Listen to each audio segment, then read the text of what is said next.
নমস্কার সবাইকে, সবাই কেমন আছেন? আশা করি সবাই অনেক বেশি ভালো আছেন। তো আজকে আপনাদের সাথে শেয়ার করতে চলে আসলাম শসিন্দা। আপনারা কী নামে চেনেন অবশ্যই কিন্তু জানাবেন। আমি আসলে জানি না এই নাম ছাড়া। আর যাই হোক, একেক দেশে একেক নাম মেবি। তো এখানে আমি প্রথমেই কাঁচামরিচ আর পেঁয়াজ দিয়ে দিলাম তেলের ভিতরে। একটু নেড়েচেড়ে লবণ, মরিচ, হলুদ সবগুলা দিয়ে ভালোভাবে একটু কষিয়ে দেন ওই যে শসিন্দাগুলো দিয়ে দিলাম। তো শসিন্দাগুলো ভালোভাবে একটু নেড়েচেড়ে নেব।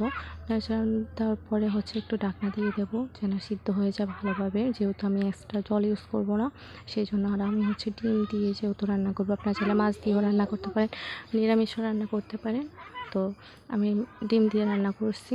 সবসময় তো আর একভাবে রান্না খেতে ভালো লাগে না, যেহেতু তরকারিটা মানে একটু স্বাদটা একটু কম, টেস্টটা একটু কম।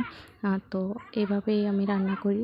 মাঝে মাঝে মাছ দিয়েও রান্না করি, আবার মাঝে মাঝে দেখা যায় শুধু ভাজিও করে ফেলি। তো আজকের ভিডিওটা এ পর্যন্তই। কেমন লাগছে রেসিপিটা অবশ্যই কমেন্ট করে জানাবেন। তো বাই।